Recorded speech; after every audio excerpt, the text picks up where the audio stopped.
Yeah, so episode 58. So I was watching last week's video and I wanted to talk about that a little. So we mentioned a couple weeks ago, I mentioned at least, and got a little feedback on it from Phil, I remember, about understanding. And I said, understanding can be a real trap, trying to understand something. As opposed to, say, doing the exercises, doing the work, right? And I use the analogy of like going to the gym. You can study physiology for years and you won't get any healthier, but if you work out a couple times a week, you will, even if you don't understand why. So this idea about understanding is a real, can be a real trap, right? Trying to understand something. And so one way that I think about that is with languages, because I speak a few languages. And so when I was studying philosophy in university, I had this aha moment one day when I realized, oh, different philosophies are just like different languages. And then when I was studying religious studies for a while, I realized, different religions are like different languages. So this idea of a different language, equating that to like a belief system, I think that's a really valid analogy because it's, well, to me, it's absolutely clear that it's true. And I'm pretty sure it's true in certain, aspects of it, certain elements of it anyway. But have any of you guys learned another language? Greg?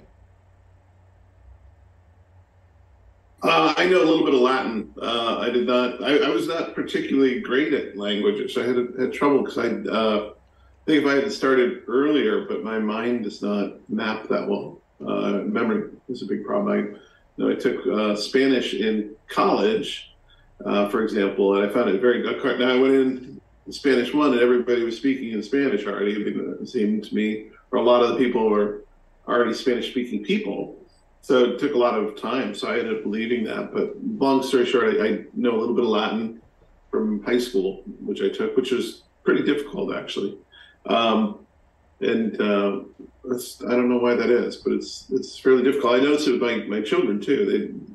We didn't start real young with them. They're not real great at languages, but Phil? I have a little bit of Spanish growing up in California, Southern California, and also having taken some Spanish classes in high school and college, although didn't do all that well. But over the years, having traveled to Mexico a couple of times, and there's, I kind of pick, I can hear words that I understand. I can read it better than I can certainly can speak it, but yeah. Right. So on a learning curve, I'm maybe at 20%. Naomi? Nope. I can speak. I can name my fingers in Norwegian. That's it. Right. Tammerstadt, Packafang, Langemann, Schleckerput, and Lil Pintiensen. That's great. How about you, Jess? Nope, nothing. Just a little bit that I learned of French in school, which I've completely lost because I don't use it. Well, the reason that I mention this, the reason I bring it up, is because it suddenly was clear to me the other day when I was watching last week's video that what I am teaching you people is another language. I agree. In other words, it's like learning French or German or Italian or any other language. Like there's certain kind of fundamental pieces to it, and there are other pieces, right? Like, for example, I mean, I was a language teacher for a number of years, right?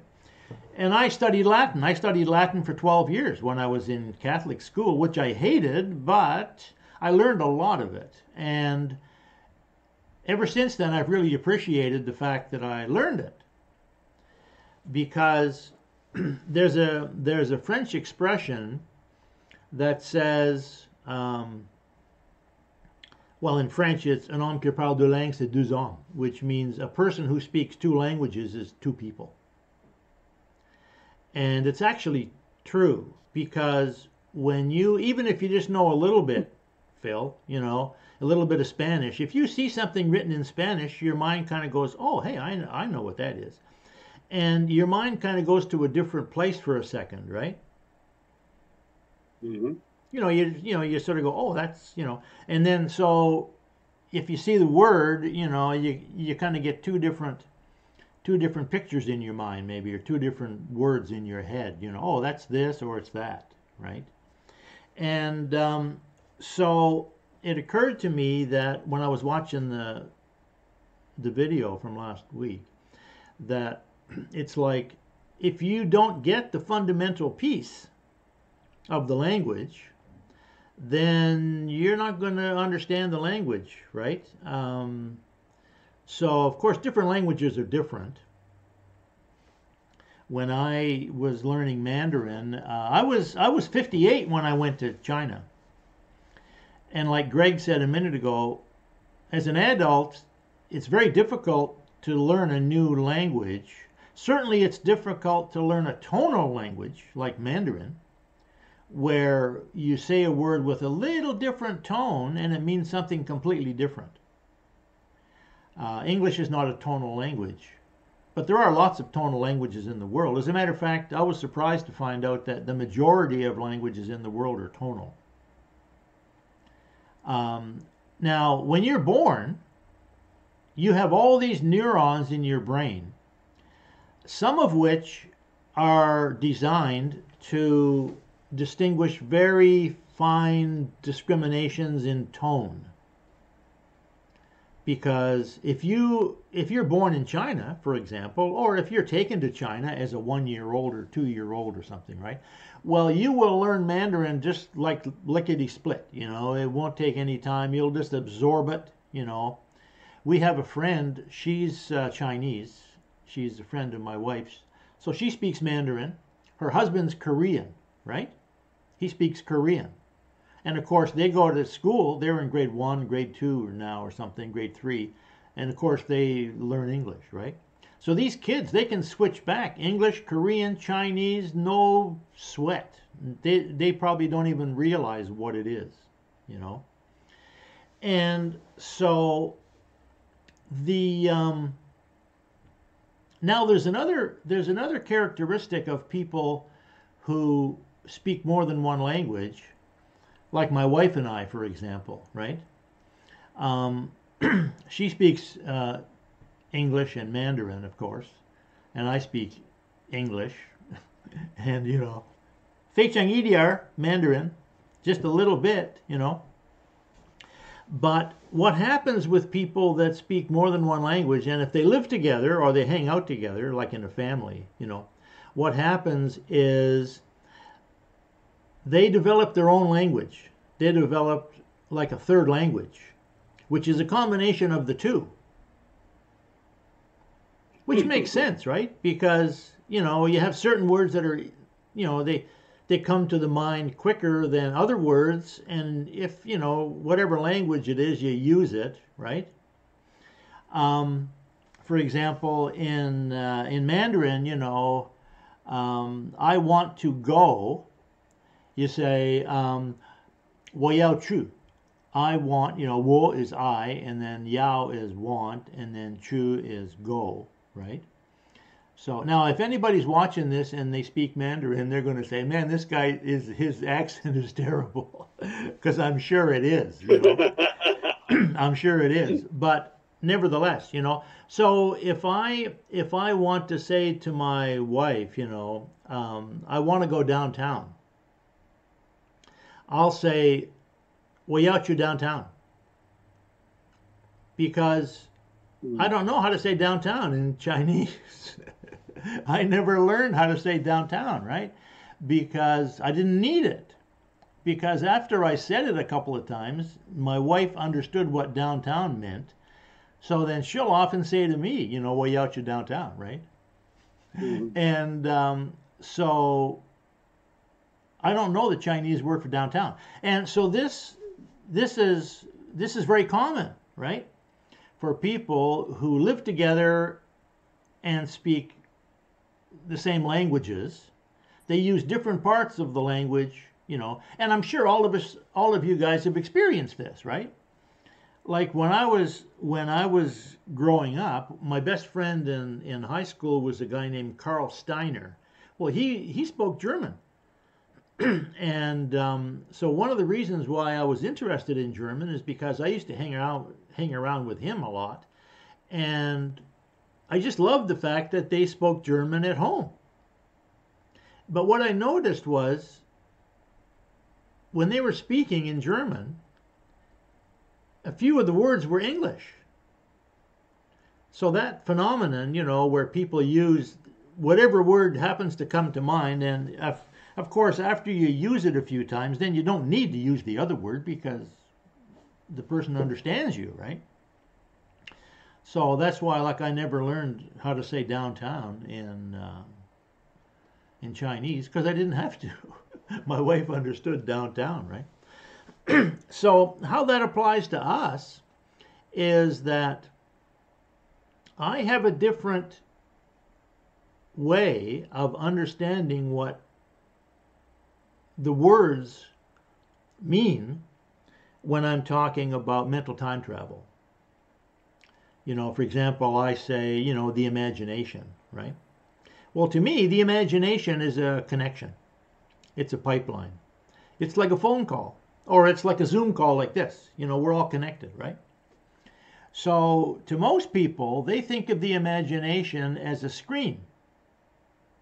Like my computer here has a screen, so I'm looking at the screen now, the same as all of us are, right? But I also realize that the image that's on the screen is coming into my computer from someplace else. It's either coming from Vancouver or South Dakota or, you know, Southern California, right? Is it South Dakota, Naomi, or North Dakota? I always forget. South. Shame on you. South. It shouldn't be that difficult to South remember. Dakota. Yeah, I thought it was South.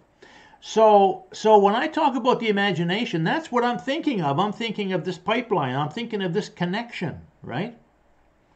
But I'm pretty sure a lot of the time, or at least some of the time, you know, you people are, when you hear me, you think, oh, there's a picture, right?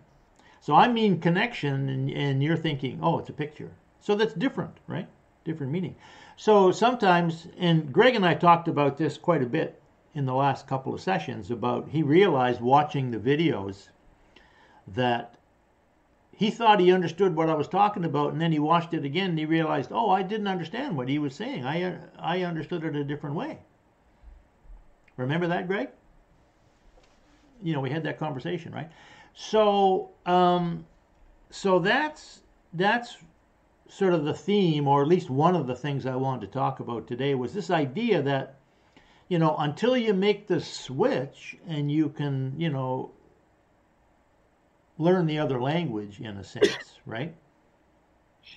You're going to have this kind of confusing understanding of what this whole process that I'm talking about is. Because, you know, I've been into this now for like 40 years, right? 50 years, really. I mean, in some sense, I've been into it since I was 10 when I had that dream, because I've been trying to figure out, or at least I tried to figure out, how is it possible to get information from the future?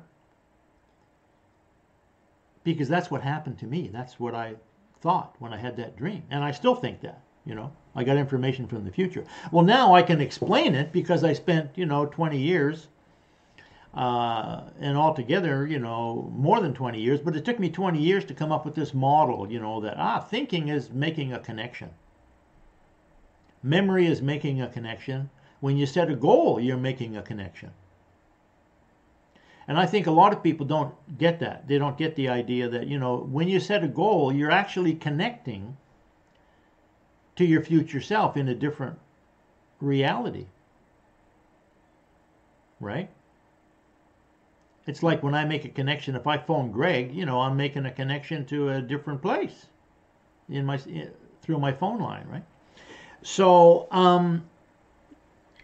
Speaking of connections, I'm going to have to drive a little bit to get a better connection because my phone is dropping because I don't have enough cell service. So I'm going to log off and log back on. Okay, in great. A few minutes. Great.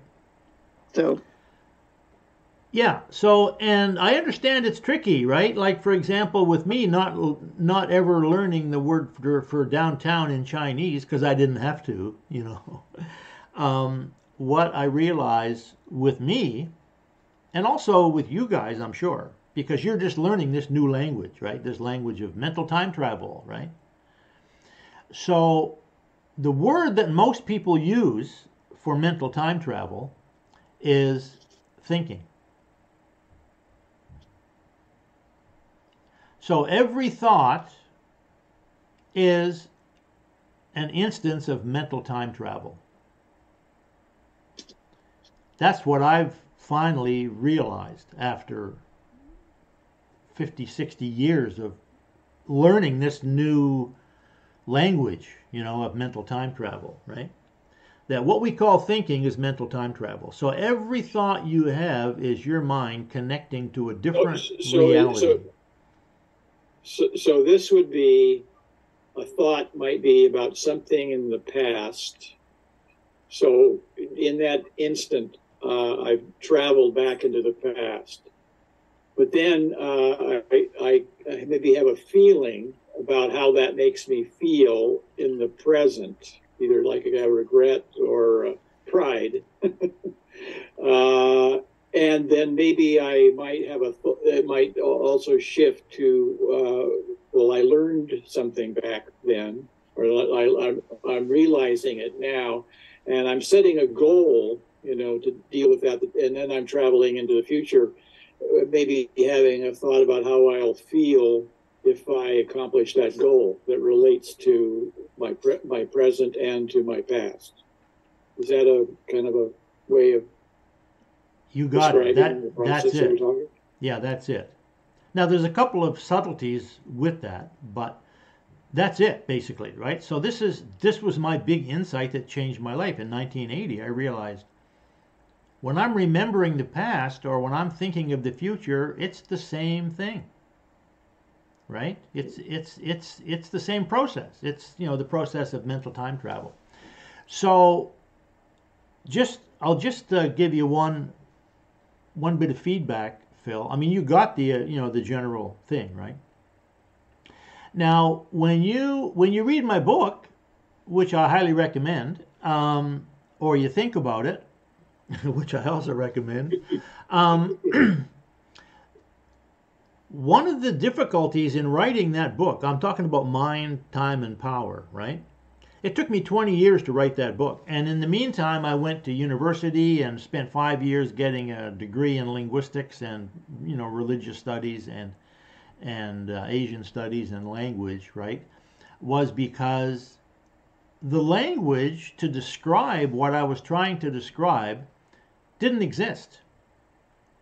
And by and large, it still doesn't exist for most people, right?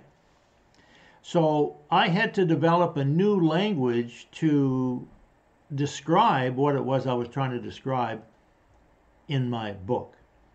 So one of the distinctions I made was that imagination is a connection. So there's three parts to the imagination. One part is the connection. The other part is the screen, the mental screen. And the third part is what I call the focus of your inner awareness, which is the part that travels in time. So when you say, Phil, when I'm remembering something, I'm traveling in time, I would say the focus of your inner awareness is traveling in time. So your inner awareness equates to, for example, a cell phone, right? Like if I call Jessica and she's in Vancouver, then the other end of that connection is in Vancouver. If she travels to Squamish and I phone her, then the other, the focus of that connection is now in Squamish. Right? What was number one? Right, Greg? Well, there's the screen. There's the screen of the mind, which is what most people think of as the imagination. Right. So in other words, when I think of, any thought that I have, whether it's I have an appointment tomorrow, or I went downtown last week, or I banged my toe yesterday. What's happening is I have an image, let's say, in my mind. That's the screen of the mind. That's the visual part, right? But the other end of that connection is what I call the focus of my awareness, which is like that's the other end of the pipeline. That's the other end of the connection. And that moves because when I'm thinking of going downtown yesterday, the focus of my awareness, the focus of my imagination is yesterday downtown. When I remember, meeting Phil living in Vancouver, we shared a house together. So when I remember living in that house with Phil, then the focus of my awareness is now, back in 1990 or whenever it was that we lived in that house, right? So, and thank goodness we have these cell phones now because I can use that as an analogy, right? So if I'm talking to Phil now, then the connection is his place in White Rock. But if I remember talking to Phil in that house that we lived in, well, that's back in Vancouver, right? So there's those three parts. There's the screen, which is kind of how I perceive it now, right? There's the connection, which is kind of what's going on, and that's why I say every thought is an instance of mental time travel. And there's the focus of the awareness, which is the part that moves around, right? And when you read the book, if you read it again, you'll see that I kind of get into pretty meticulous detail about the aspects of the imagination, what it is, how it works, and what the qualities of the imagination are. And so, for example, one of the qualities of the focus of your awareness is it moves, which I just talked about, right? It moves from Vancouver to White Rock to, wherever, right? Nova Scotia. If I think of myself growing up in Nova Scotia, the focus of my inner awareness now is back in Nova Scotia, right? And so psychologists tell us we have 50,000 thoughts a day. So the way I see it, my imagination is going like this, It's just zipping back and forth through time and space, right? So that's the focus of the awareness. Now, another quality of the focus of your awareness is that it has a size. For example, if I remember a specific instance of talking to Phil when we lived in that house together, I might be able to remember a specific conversation that we had. So the focus of my inner awareness is like right down to one day or one moment, right? When I remember getting my university degree, for example, I can remember that very clearly because I made a point to remember it. So I can remember walking across that stage and receiving my university degree. And so the focus of my inner awareness is on the stage right now, getting that degree, right? But I can expand the focus of my awareness. For example, if I say, Have you ever lived in Mexico? Well, you might have a huge picture of Mexico in your mind, right? Or if I say I used to live in Germany, your image of Germany might be a map, like Google Map image of Germany. It doesn't have a lot of detail in it, right? It's just a big picture of Germany in your mind. So you can think of the solar system or the Andromeda galaxy just like that, right? You take in the entire Andromeda galaxy, 100 million light years across. You take it in and like the same as you can say, oh yeah, I had lunch with my friend yesterday downtown at Tim Hortons. Your mind can picture that too, right? So this idea that your inner awareness can shrink or can grow, that's an aspect of your inner awareness. And like, for example, if I say, what are you doing next week? Your inner awareness kind of takes in the whole week. I say, do you have any time next week for coffee? You kind of go, well, as a matter of fact, yeah, Thursday I have some time. You look at 5 days, let's say Monday to Friday, right? And so that's one aspect of your inner awareness, is the fact that it moves and it has a variable size. And it moves instantaneously. It doesn't take any time at all. I can remember being, I had an appointment yesterday. I can remember that appointment the same as I can remember getting my degree, which happened in 1992 or 1993 or something. So, my mind can go from yesterday to 1992 and back again. It doesn't take any time. So it's instantaneous time travel, right?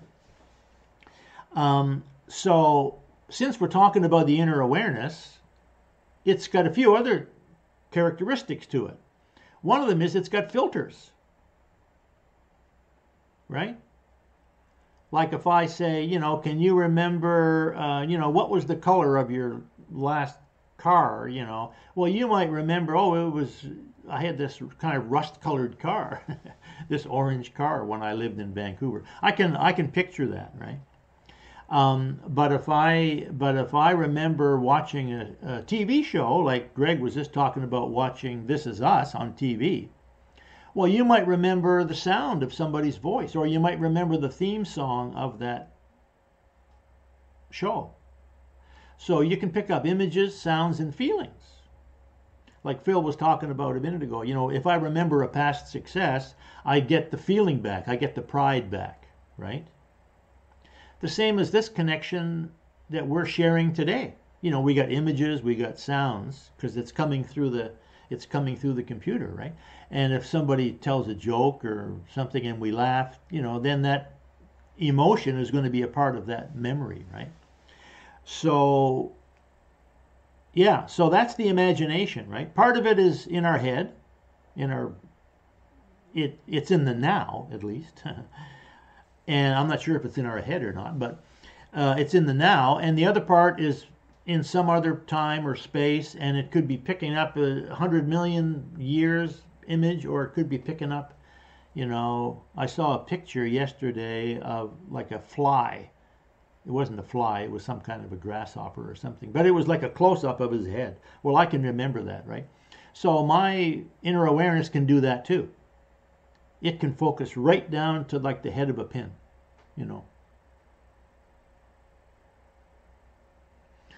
So yeah, so like when I say the word imagination, sometimes it means the focus of my inner awareness. Sometimes it means the fact that it's a connection. Sometimes I'm just talking about a picture, right? Oh, I remember getting my degree. I have a picture of that in my mind. I also have a feeling in my body about it, right?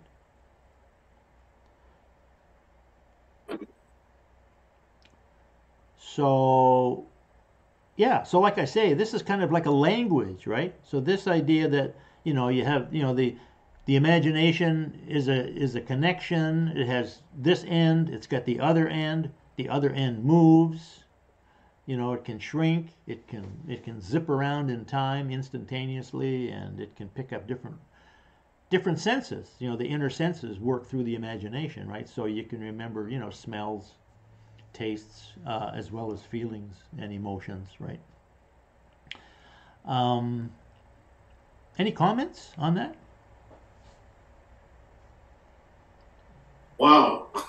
I'll make a comment. That's wow.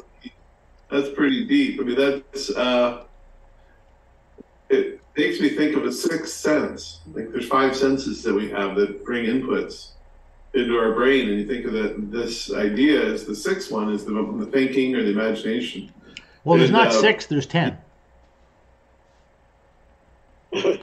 Because your inner Say it senses, again? you have 5 inner senses too, right? Five outer, five inner. Yeah, so we call the sixth sense, but the sixth sense is actually mental time travel, right? I mean, they used to call it the sixth sense because they didn't know what it was. I had to come along and spend 20 years writing my book for them to get it, and most people still don't get it. Even That's though, like 11. It's number 11. what's that? It's number 11 then, I guess. I mean, you get inputs from what you see and smell and hear, and you can imagine what you imagine, see, smells, what all the, senses. You can have imaginary ones as well. But when you think of your mind, these 50,000 thoughts that go through our mind in a day, and you think about your mind flitting around in those, and then you may latch onto one idea or one concept or one filter or, one imagined dream or goal or, those are, that's like 11 cents. Well, you have 10. You have 5 inner senses and 5 outer senses.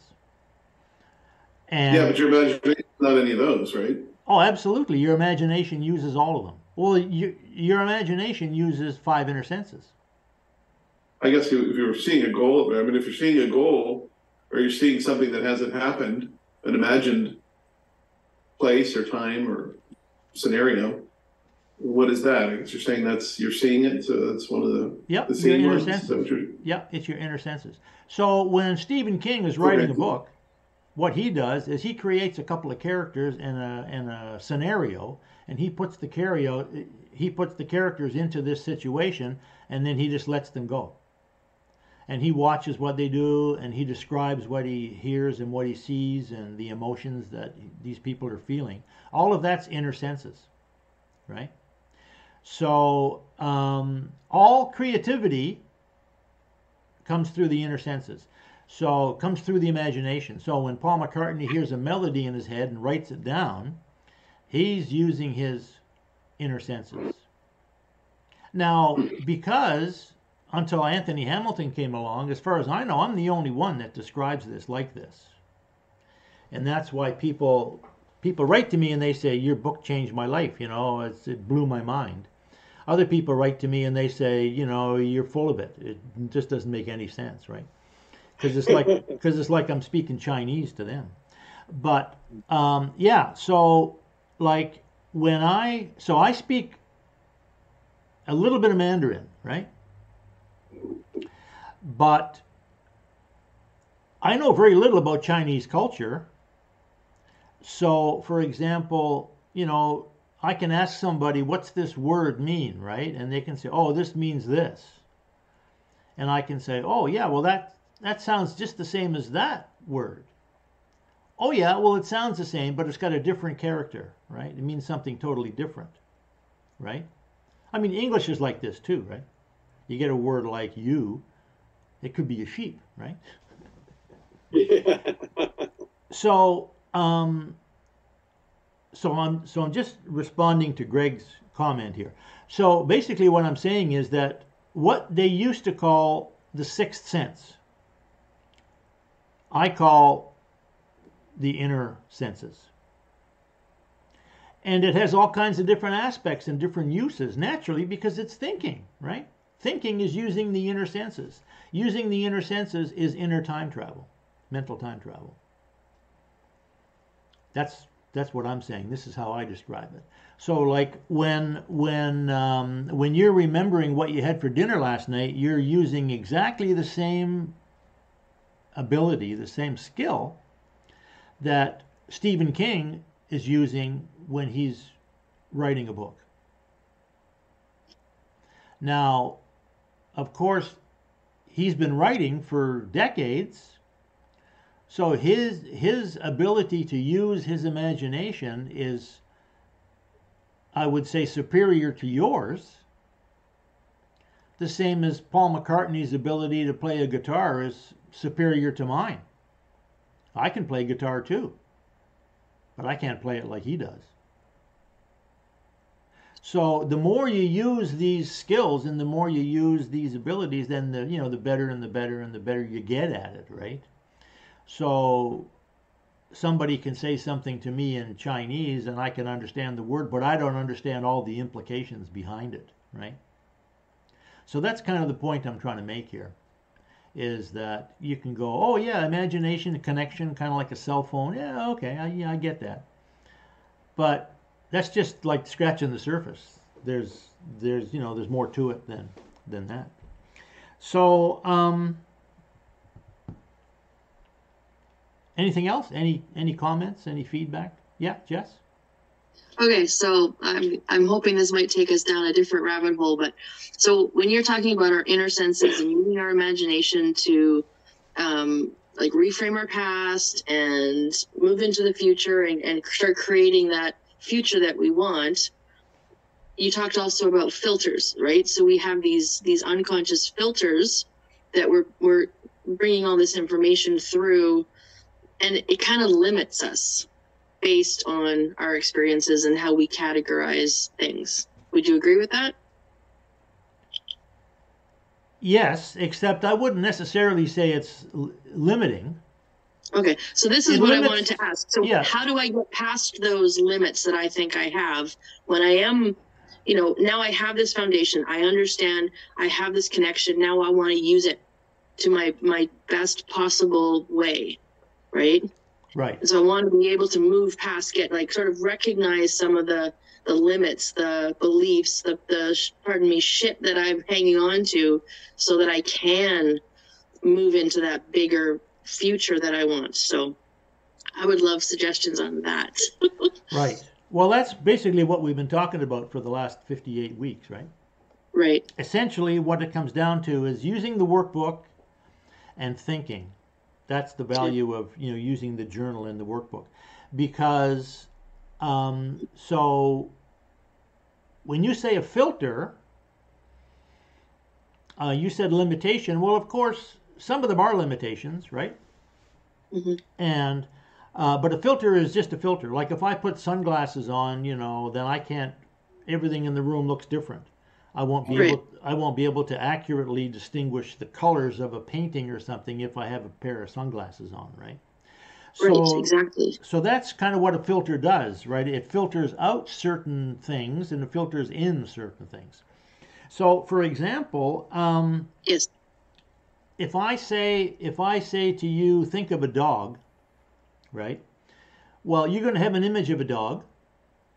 And Yep. and that might be a memory. I mean, the chances are good that it's going to be a memory, right, of a dog. In other words, it's coming from the past. Yep. And so that image is going to carry certain metadata with it. For example, if you like dogs, then you're going to feel good. So that would be a filter, right? In the sense that when you think of a dog, it feels good to you, right? So that's a part of thinking, right? Like they say, neurons that fire together wire together. So if you like dogs, then the feeling of liking, that pleasant feeling, it's going to be connected with the idea of dog, right? So if you remember a dog, you're going to feel good. If I say, oh, I have a new dog, do you want to come over and see my dog? You're going to feel good. You're going to say, oh, yeah, well, I want to see your dog because I like dogs, right? Well, what does that mean, I like dogs?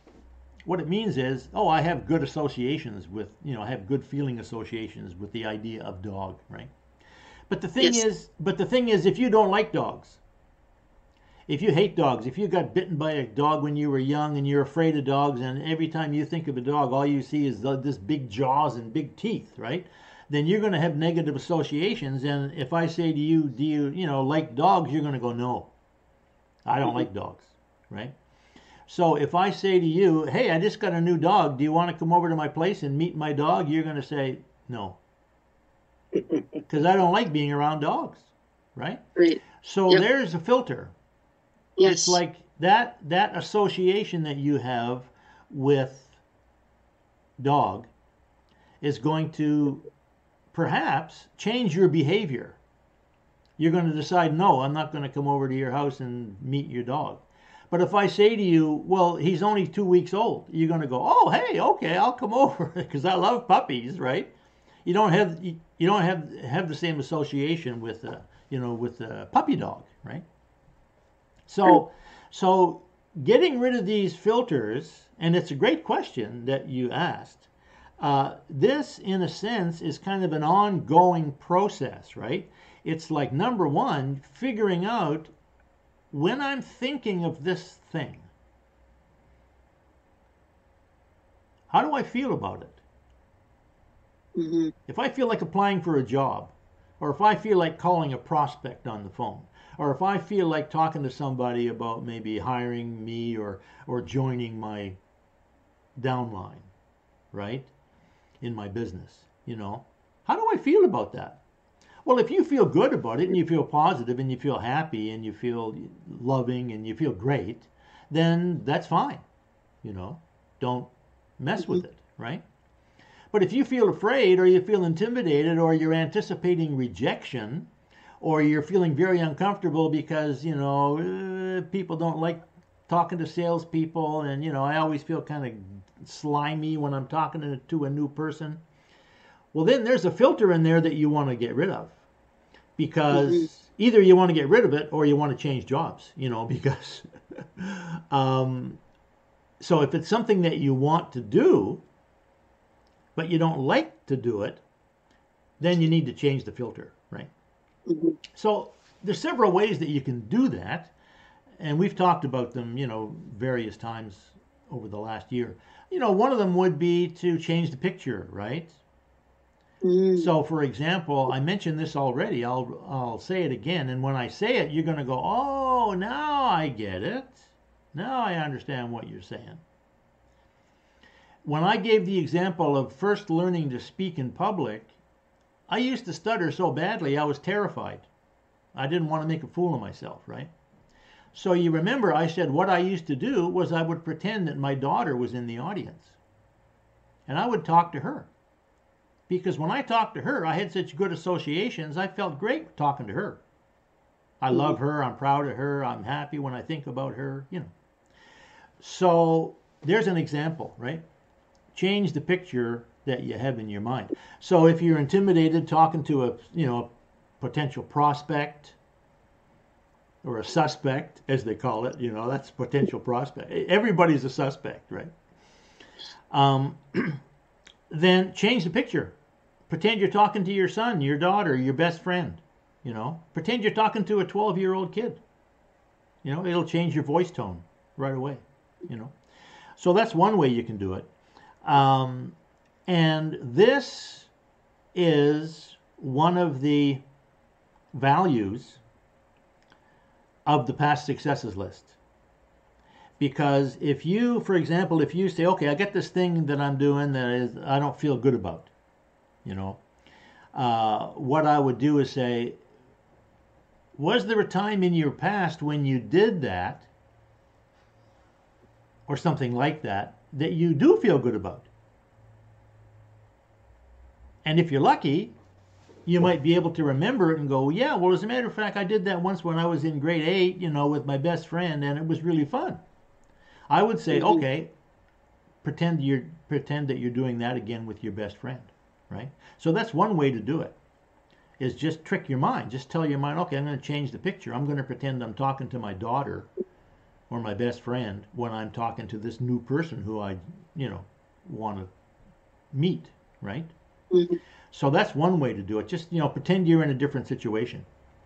And again, the value of the past successes list is the idea that you can relive that experience in the past with your friend and meditate on it, do it over and over again, do it, 5 minutes a day for a month. And what'll happen is your body will learn to feel that way more than it could before because you'll become familiar with it. It's like practicing a song on the piano or, practicing a dance step. You just do it over and over again, and then your body goes, oh, okay, yeah, now it's easier, right? So that's another way to do it. And if you can't remember a time in the past when you did something like that, right? Choose something else, right? For example, remember sometime when you were playing, volleyball with some friends, and go, okay, when I'm going to do this thing in the future that I'm feeling concerned about, I'm going to feel like I'm just getting into this volleyball game with my friends. In other words, you can use, if you can't think of a specific example in the past that was kind of like that, you can choose something totally different and just tell your mind, okay, I'm going to feel the way I felt about that. I'm going to feel that with this. Right. And in my experience, it doesn't take very long before your mind goes, oh, okay, sure, Great. Okay. It's like if somebody says to you in the future, hey, Jess, do you want to come over for dinner and meet my new dog? You can go, I'm just going to pretend it's a puppy dog. And you'll feel better, right? Right. Okay. Perfect. Thank you. Yeah. Anything else? So I gave you a pretty big chunk there, but I think you're all at the stage now where you can understand what I'm talking about, right? I mean, even Phil, who's only been exposed to this, a little bit, right? When we were living in that house, by the way, was when I started to write Mind, Time, and Power.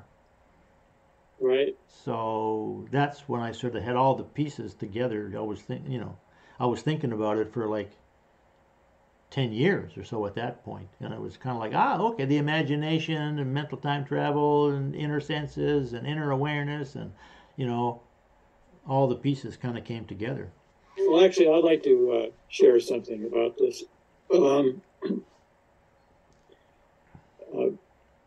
In our church, we are active in a group. It's been like an evolving thing. It was a group of us that are meditators, right?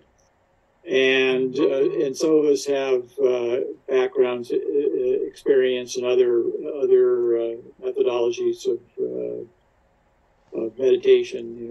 I took the many years ago the TM course, with the Maharishi and all that. I mean, I had friends back who were teaching it.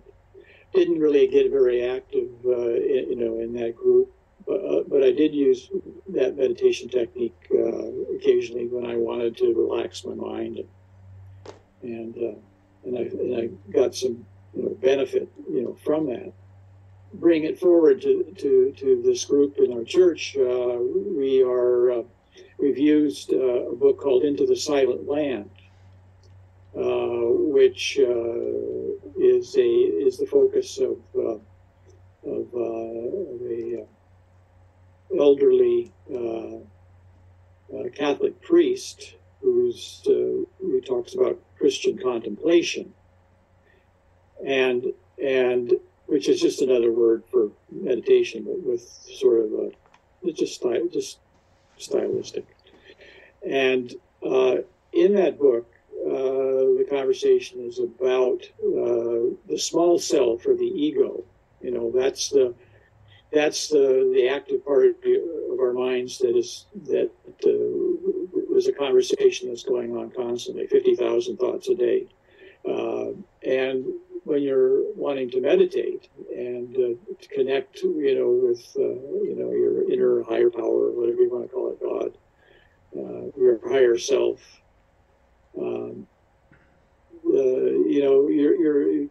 You're trying to still your mind. You're dealing with what he called the chattering monkeys. Try not to think of a dog. Whatever, right? So what he's suggesting, is to who is it? What is the awareness? Who is watching? Who is silently watching and aware of all of this, mental conversation?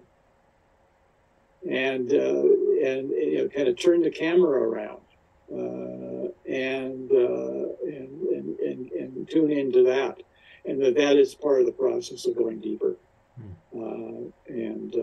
So I just see an analog between what you're talking about. I see a connection there with another viewpoint on the imagination, what's going on in our minds. Yeah, that's great. Well, Yeah. as far as I understand it, this process, which I'm calling mental time travel, is the process of using your inner senses. So I'm assuming that for thousands and thousands of years, people have been doing this. So in some places, like for example, Tibet, and China and India, people have been doing a lot of inner work, meditation and, chanting. And so what's happened is they have come up with a myriad of explanations and concepts to explain all this, right? I mean, psychic ability is this. Prayer is this. Writing a novel is this. Intuition is this. Picking up music from the spheres is this. Everything that involves using the inner senses, including some, diseases, right? Like, mental diseases, schizophrenia, where people hear voices and stuff like that, I mean, there's lots of people have been writing and thinking and trying to figure this out, for thousands of years, but people didn't have the tools, right? Until very recently. And by the way, just in case you don't know, Phil, the person who was the instigator of the research using a functional MRI to look inside the brain when people were meditating was the Dalai Lama. It took him, as far as I can remember, about 20 years before he could convince some Western scientists to even look, because he was convinced that meditators' brains were different, because he comes from a lineage, thousands of years of meditators, and he himself meditates like 6 hours a day or something, and all the people he knows are the same, right? So he had the experience, he thought he had the experience of becoming a different person through meditation.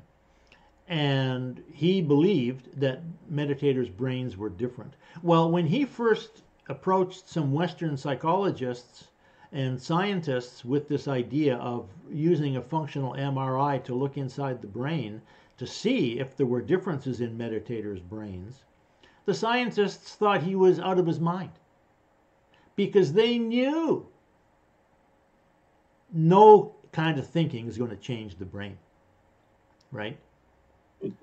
Well, it took them 20 years before he finally got the scientists to actually do it with an open mind, and lo and behold, they were shocked to find out that, guess what? Their brains were different. And so what they've now come to understand, and they call it neuroplasticity, is that basically everything that you learn changes your brain. You learn, what's 7 times 7? 49. Well, your brain's different than when you were first exposed to that question, in grade 2 or whatever, right? But learning that thing changed your brain. Now they know that, right? Well, people have been talking about this for a long time. As a matter of fact, Wallace Wattles in 1910 wrote that if you think in a certain way, you will change the neurons in your brain. Well, here it is 100 years later now, 110 years later, and people go, yeah, that's scientific fact. Well, until 1995, it wasn't scientific fact. It was a ludicrous concept, right? So all of these things about prayer and meditation and anything to do with the inner senses, as far as I'm concerned, they're all the same thing. They're all related, you know. I mean, they're all not exactly the same thing, but I mean, they use the same brain, right? They use the same processes. You know, they use the same mind, right? And yeah, so that's great. So this idea of prayer, you know, it's the same process. Now, of course, the belief system is unique, right? You know, one person says, "Oh, I'm just meditating," or "I'm just, you know, practicing mind power," and the other person is saying, "I'm tuning into God," right? So they have a different way to explain it. So that's the other point that I was going to make today. So I'll get to that now. And that is that one of the things that I talk about in my book, I think it's in chapter 1 of the book, is Roger Sperry, who was the person who won the Nobel Prize for his work researching the brain. And what he did was he did what they call split brain research, right? Where he literally divided the corpus callosum. So the person, in effect, had two different brains now that weren't communicating with each other, right? And he did this out of desperation because the person had such severe epilepsy. He was basically in like a 24-hour seizure. So nothing that they tried helped him. So he just cut this thing. And so they cut this corpus callosum, which is the largest bundle of neurons in your brain, as far as I know. And when this person woke up from the surgery, they didn't know what they were going to have. They didn't know if they were going to have a vegetable or what. You know, maybe it was going to kill the person. They didn't know. Well, when the person woke up, what they realized was, hey, the guy was just fine. It was normal. They couldn't see any difference, except that his epilepsy was gone, right? So they thought, well, how can this be that you can cut the brain in half almost, you know, and you can't even tell the difference? What's going on here? Well, it took them a while to figure it out, but what they realized was there is a difference. Because when you, for example, your optic nerve, you know, your optic nerves are connected to both brains. We say both sides of the brain, but literally it's two brains. But nevertheless, we all have two brains in our heads, right? Right brain and left brain. And so what they eventually realized is that even though the person on the surface didn't look any different and he could talk and walk and watch TV and tell jokes and do everything the same as normal, the difference was his brains weren't communicating. So they did some experiments where they gave input into one part of the brain. For example, the language center is more or less in the left brain. So they would put information into his right brain.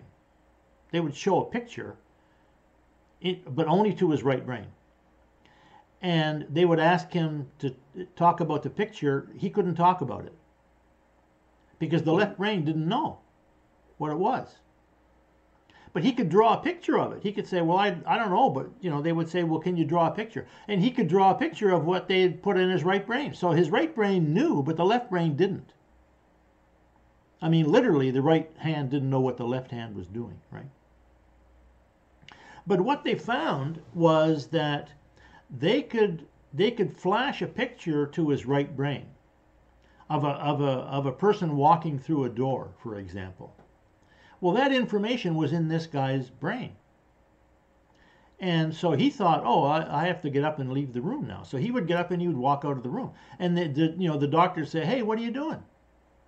And suddenly the guy would go, oh, I have to go to the bathroom. Right? So what was going on was the person was experiencing something which he didn't know why he was doing it. And when he was asked about it, he came up with an explanation for it. It made sense to him. Oh, I have to go to the bathroom. That's why I'm leaving the room now. Right? When the doctor knew, well, the reason he's leaving the room is because I flashed this picture of a guy walking out of a room to his right brain, right? So this idea of the explainer and explanation, this is something that I was going to talk about. And I know we've only got a few minutes left, so I'll try and do it as quickly as possible. I'm going to share my screen here for a second.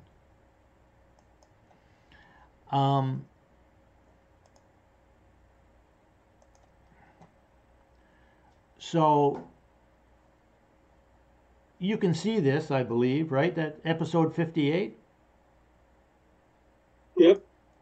So this is a picture here of the Ptolemaic conception of the solar system, right?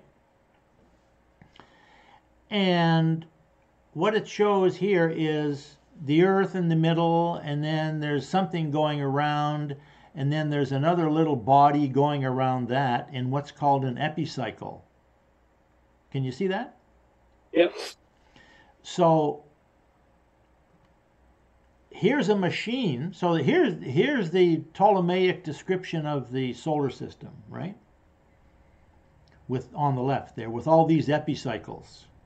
And on the right, there's this mechanical machine that was built in, I think, 1773, if I remember, which is a mechanical model that duplicates the motion of the planets going around.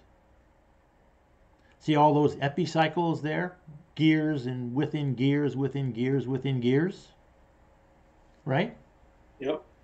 So that was what people thought the universe was like, because they could see with their eyes.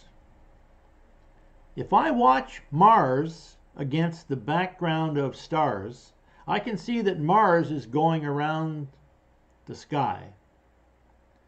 And every once in a while, it backs up. Right? It goes backwards. Well, what's going on, you know? Because they thought that these stars, they were on like what they call a crystal sphere, right? The stars were like little points on this crystal sphere, and it was going around and around the Earth, right? And Mars was one of those things that went around the Earth. But every once in a while it backed up. Well, how on earth can it back up? Aha! Epicycles. It's going around something else, you see. So every once in a while it goes around and it backs up. Well, the scientific term for that is BS. There were no epicycles. Right. It was an explanation, right? It was something that somebody came up with to explain what they could see. So what an explanation is a theory that combines your belief with your experience. And seeing something is an experience, right? So, for example, this guy, that they shined the picture of somebody walking out of a room to his right brain. He got up and walked out of the room. He thought, oh, I guess it's time to leave the room. And then when he was confronted with, hey, what are you doing? You know, he had to make something up to explain it. So he said, oh, well, I have to go to the bathroom. So that was his explainer talking. And like I say, you know, Roger Sperry got the Nobel Prize for realizing this, among some other work that he was doing, right? So what I said a minute ago was that people have been thinking, using their inner senses for, you know, I don't know, 25,000 years, 50,000 years, nobody knows. And over that length of time, people who have an ability with using the inner senses, they have come up with different explanations for what they're doing, right? Some people thought they were getting a message from God. You know, some people thought they were communicating with the devil, like epicycles. Oh, hey, there's devils out there, and this guy's, you know, controlled by the devil.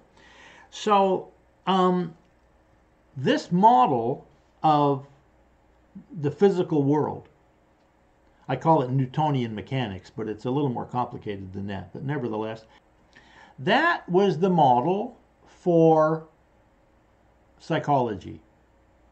All of psychology was based on the idea that everything has a cause, and the cause is in the past. Because that's what Newton said. A billiard ball hits another billiard ball, and it moves or changes direction because of what happened to it. Right? So psychologists, ever since then, have used this model to understand human behavior. And they said, well, the reason that people do what they do is because of the past. Something's happened to them in the past. And that's why they do what they do. Well, I'm saying this is an explanation. It's not true. It's an epicycle kind of a thing, right? Some people do what they do because of the future, right? They see something in the future and they say, hey, I would love to do that. The most common thing that I've seen when actors are interviewed and people say to them, you know, why did you get into acting? Usually they say something like, well, you know, my mom took me to the movies when I was 5 years old and I was watching this actress on the screen and I said, hey, I could do that. And ever since then I've been fascinated by acting and I imagine myself acting and I went to acting school and here I am acting. It's because of an image they had of the future, right? So I'll give you some examples of what I think are epicycles. Psychological epicycles, explanations of things that are not true but everybody thinks are true. Talent. People say, oh, well, the reason he's successful is because he's got talent, right? Or luck. Oh, well, the reason he became an actor is because he's lucky, you know. Inheritance. Oh, he's that way because his parents were the way they are. He was lucky. He was born with a certain kind of parents, and the parents taught him certain things, and that's why that person has a successful life now, you know. Better genes. Oh, it's genetic. He has a talent for music. Well, what about the fact that he practiced the piano 8 hours a day for 20 years before he became professional? Oh, well, that doesn't count. He was born with a genetic talent for playing music, right? Or the person doesn't have any problems, you know. Oh, the reason that that guy is an Olympic athlete is because he was born with this talent for running and he has this genetic predisposition and he was born with these great parents and therefore, you know, he can run fast and that's why he became an Olympic athlete and he's world famous. Well, what about the fact that the guy had polio when he was a kid and he couldn't walk? And he had to train for, you know, 6 hours a day or whatever for years just to learn how to walk. You know? And now he's a runner and he's an Olympic champion. Oh, well, yeah, but he's lucky, you know. So most of the limitations, I believe, that we think we have, that we believe we have, our personalities, you know, the reason that our life is the way it is, they're epicycles, they're BS, they're explanations that don't make any sense. Now, the thing is, if you look at that machine that I just showed you the picture of, people can prove epicycles are real. Look, I can make a model of one here out of brass, and you turn the crank and it duplicates exactly the motions of Mars and Jupiter in the sky. It must be true. And then Galileo came by and built a telescope and said, hey, look, you know, moons are going around Jupiter. That means there's no epicycles, you know. The Earth is going around the sun. The sun's not going around the Earth. The stars aren't going around the Earth. The Earth is spinning. It just looks that way.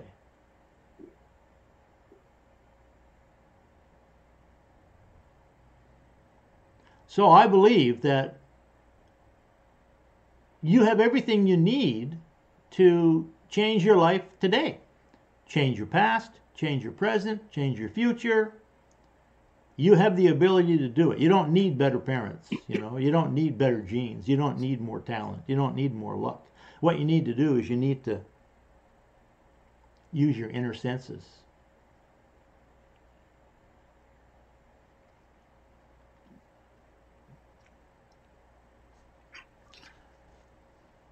Boy, today was heavy duty, wasn't it?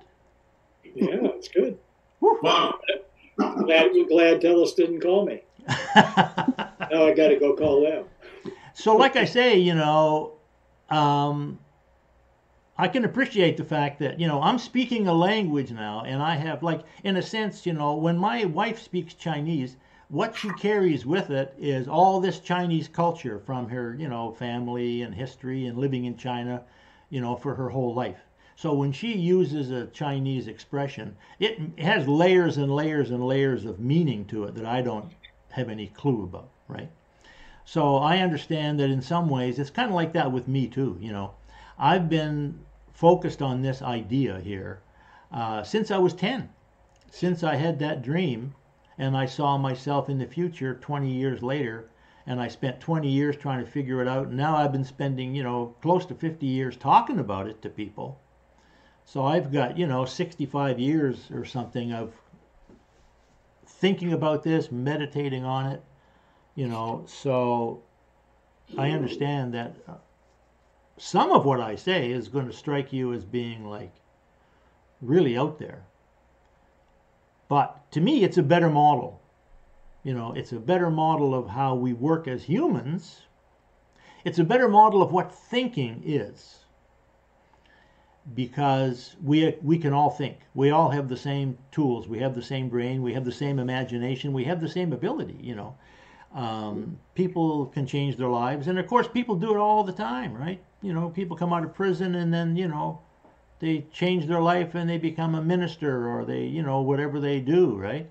So, and people say, well, yeah, but he had a talent for that, or he was lucky, Well, not necessarily lucky. Maybe he had an image of himself, or he saw somebody do something like Michael Jordan said. I went to a professional basketball game and I said, that's what I want to do. I want to be one of those basketball players. And it took him until his second year in college before he actually made the team, because he wasn't good enough. But he practiced and practiced and practiced and eventually became, a basketball superstar, right? For information about this online community, to get your own copy of the book upon which this entire training series is based, either the ebook, the paperback, or the audiobook, go to learntodesignyourlife.com, where you can also get a free copy of this Design Your Life workbook.